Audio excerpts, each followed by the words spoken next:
বললেন কাবা কোনো খেলনা ঘর নয়, কাবা কোনো খেলনা ঘর নয়, বারবার ভাঙা হবে না।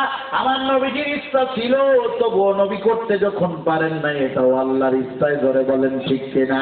অতএব যে অবস্থায় নবী ছেড়ে দিয়ে গেছে, ওই অবস্থায় রেখে দেওয়া আমাদেরও ইমানের কাজ। তারপরে থেকে আর কাবা ভাঙা হয় না। আল্লাহু আকবার বলেন। আজকে কাবা শরীফের বয়স অনেক অনেক বছর, কমপক্ষে 1442 বছর আজকে কাবা শরীফের বয়স, সর্বশেষ ভাঙ্গা বয়স। মজার তথ্যটা হলো, আমার রাসূলুল্লাহ সাল্লাল্লাহু আলাইহি ওয়াসাল্লাম যখন হাতিমে কাবা থেকে মেরাজ করে আল্লাহর কাছে গেলেন, আল্লাহ তাআলা ডাক দিয়ে বললেন, মেজবান যদি মেজবানের বাড়ি আসে, মিষ্টি নিয়ে আসে, কত কিছু আনে না, জামাই আসলে কত কিছু আনে, আরো আত্মীয় নতুন আসলে বা পুরাতন আত্মীয় অনেকদিন পরে আসলে আনে কিনা? এখন নবীজি আপনি আমার বাড়ি জীবনের প্রথম আসলেন, আর হয়তো আসা হবে না। কি নিয়ে আসছেন বলেন? নবী আমার ডাক দিয়ে বললেন, আল্লাহ কি আনবো, আমি তো খালি হাতে আইছি। আল্লাহ পাক বললেন, কত বোকা কথা বলবেন না, আপনি বলে দেন আমার উম্মতের পক্ষ থেকে নজরানা নিয়ে এসেছি। কি নজরানা? নজরানা তো হলো আত্তাহিয়াতু লিল্লাহ,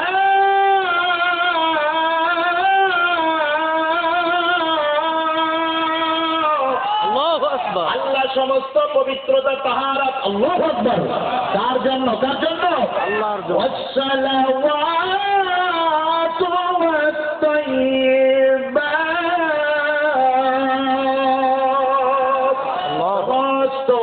সমস্ত দুরূদ, সমস্ত পবিত্রতা, সমস্ত তাহারাত ওগো আল্লাহ সব কিছু আপনার জন্য।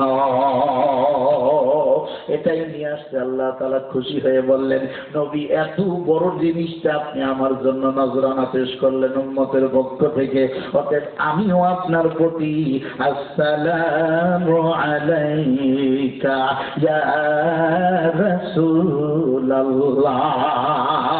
আল্লাহ তাআলা সালাম পেশ করে দিলেন। আর একটা সালাম পেশ করে দিলেন যারা আমাদের মধ্যে মুত্তাকি তাদের জন্য, আমাদের মধ্যে যারা সালিহিন তাদের জন্য। আল্লাহু আকবার বলেন। আসসালামু আলাইকুম ওয়া রাসূল, আপনার প্রতি সালাম।